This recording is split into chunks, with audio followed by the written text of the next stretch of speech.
આજે અમારે વાત કરવી છે અમારા ઘરના વડીલ ધરમસિંહ બાપાની. વડીલ એટલે ઘરનો વડલો. વડલો જેમ આશ્રિતને છાયા આપે એમ અમારા પિતાજીએ પણ આશ્રિતોને છાયા આપી છે. ગુણગાન તો શું ગઈએ અમે એમના, પણ ચાલો આજે આપણે એમના વિશે થોડું જાણીએ.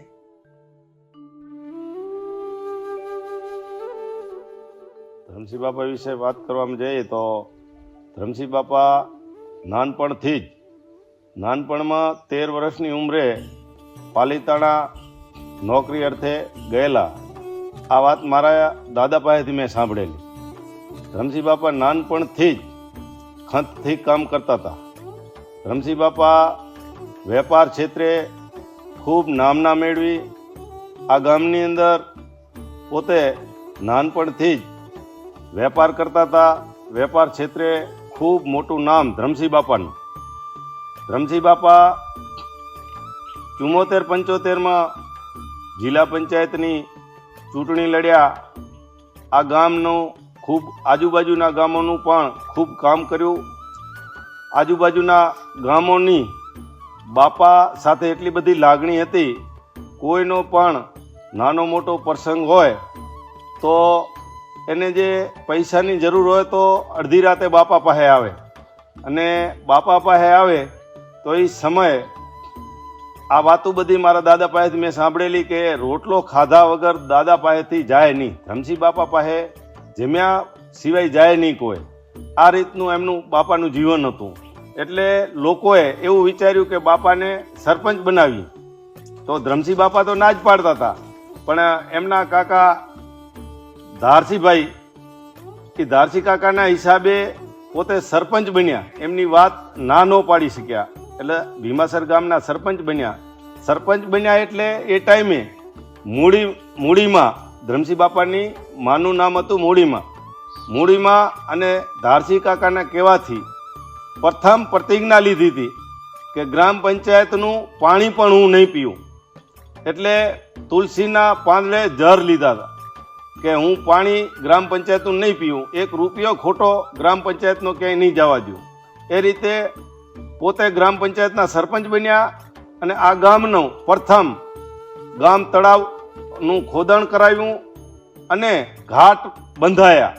તળાવની પાળે જે કપડાં ધોવા માટે કાયમી જે કામ આવે એના માટે ઘાટ બનાવ્યા. એ ઘાટ આજે પણ હયાત છે. અને એ સમયમાં તો પૈસા પણ ન આવતા, બહારથી ગ્રાન્ટ પણ ના આવતી, પણ એમની કોઠા સૂજ એવડી મોટી હતી કે જેના કારણે એ ઘાટ બનાવ્યા છે. આજે એવી સ્થિતિમાં છે, સારી સ્થિતિમાં છે, એટલે કે ખૂબ સારું કામ એ ટાઈમે થયું. એના પછી વેપારમાં આગળ વધ્યા બાપા. તો વચ્ચેનો સમયગાળો એવો આવ્યો કે દેશ લેવલે મોરારજી દેસાઈની સરકાર આવી.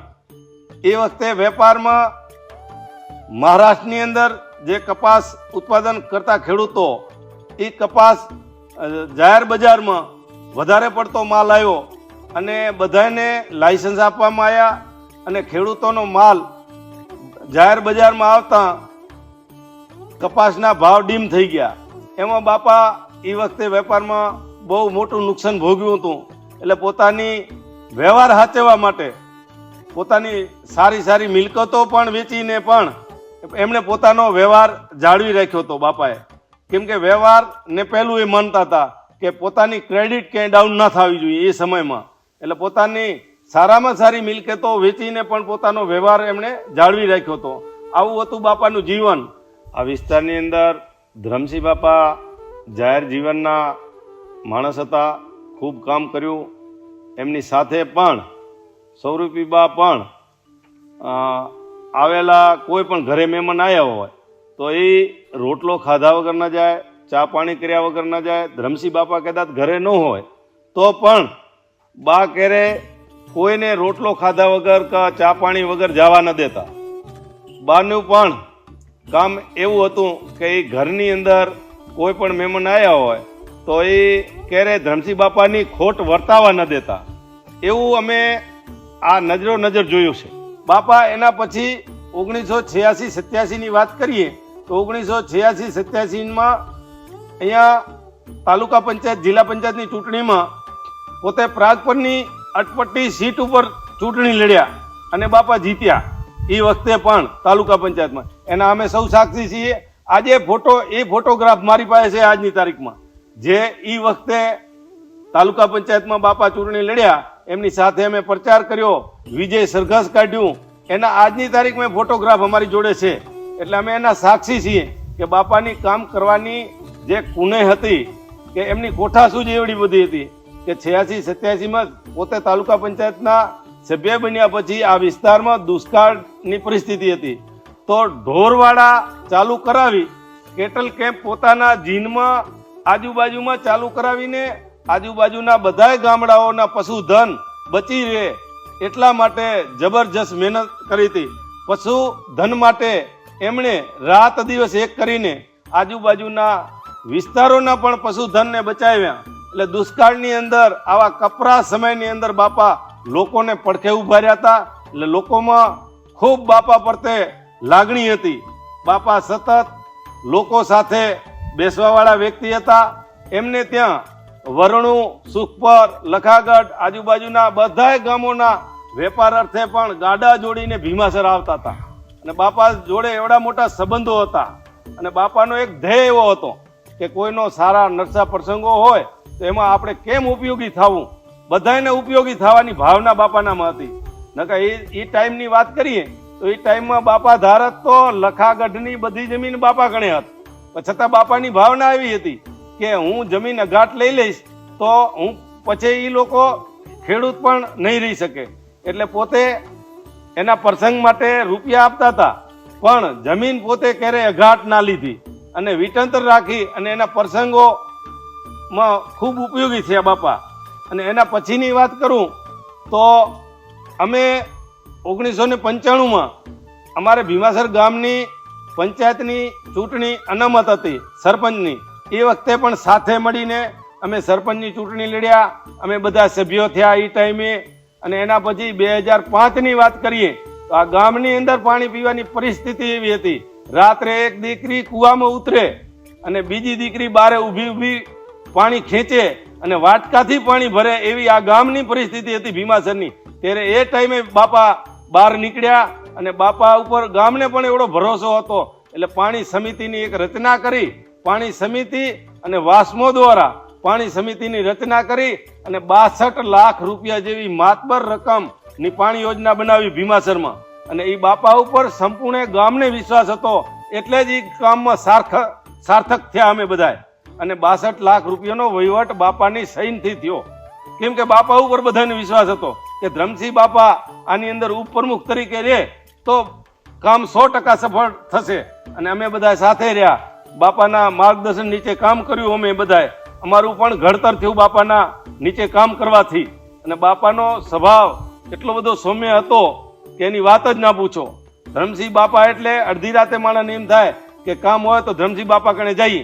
એટલે આ ગામની પાણી યોજનાનું જ્યારે લોકાર્પણ કર્યું ત્યારે બાપાની આંખમાં આંસુ હતા કે મારું એક સપનું હતું કે ભીમાસર ઘરે ઘરે પાણીના નળ વાટે પાણી આવે, આવું મારું સપનું હતું.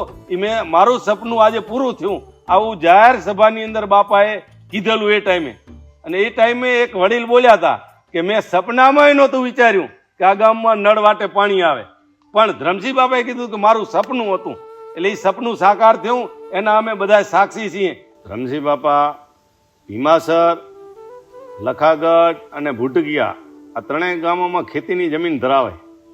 વેપાર સાથે સાથે ધરમસિંહ બાપાના પોતરા રાજુભાઈ અંજાર ગયા, શણગાર સારડીની દુકાન ચાલુ કરી.